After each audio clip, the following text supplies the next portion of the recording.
L'histoire des réseaux informatiques en France, c'est d'abord la saga du Minitel. En tout cas, c'est l'histoire plus connue. Et d'ailleurs, le Minitel a sa place aujourd'hui au Musée des Arts et Métiers. Derrière cette histoire, se sont jouées des batailles technologiques, scientifiques et même politiques, comme l'ont montré les historiens Valérie Schaffer et Pascal Griset, mettant en concurrence différents modèles de réseaux. Et l'un des réseaux les plus importants était le réseau Cyclade, un projet qui s'est certes terminé en 1978 au profit du réseau sur lequel sera développé le réseau télécom Minitel, mais quand même qui a inspiré les technologies Internet qu'on connaît aujourd'hui. Je me suis posé d'abord une question simple. Qu'est-ce qui s'est passé entre 1978 et 1988 dans les milieux de la recherche scientifique et en termes de développement de réseau? Alors, c'est au CNAM que j'ai trouvé la continuité. En effet, le CNAM avait un département de sciences informatiques qui était desservi par un centre de calcul logé dans les sous-sols du CNAM.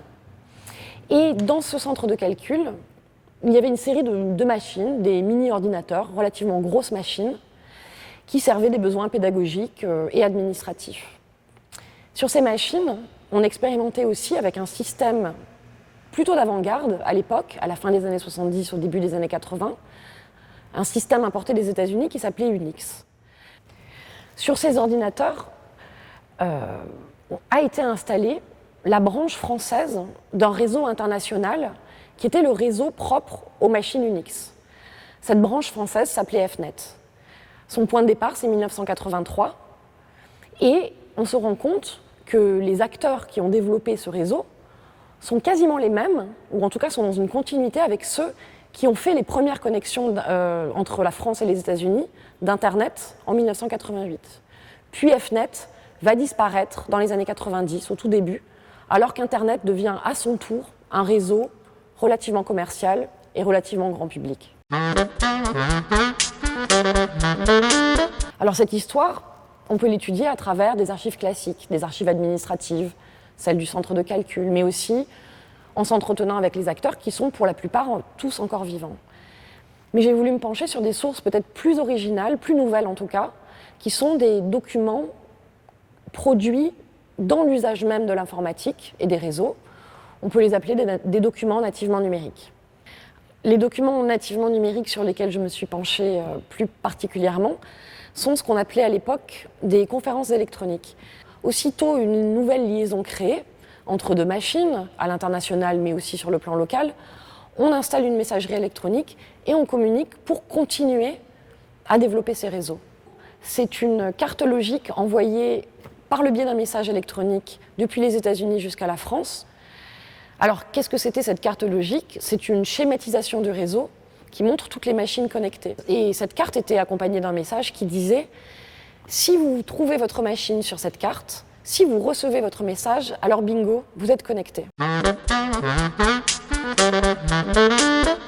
Donc, au-delà du récit historique, j'ai passé beaucoup de temps à étudier ces sources et à essayer de mettre en place des méthodes auxiliaires pour mieux les analyser.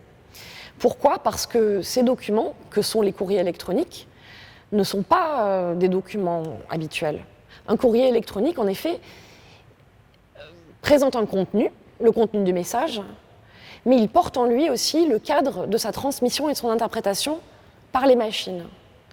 Qu'est-ce que ça veut dire concrètement ? Ça veut dire que le contenu, les données, sont accompagnés par des données sur les données. C'est ce qu'on appelle des métadonnées. Pour donner un petit exemple, on trouve dans ces métadonnées des codes qui apparaissent a priori ésotériques. Ce sont les routes que prennent les messages dans leur circulation à travers les réseaux.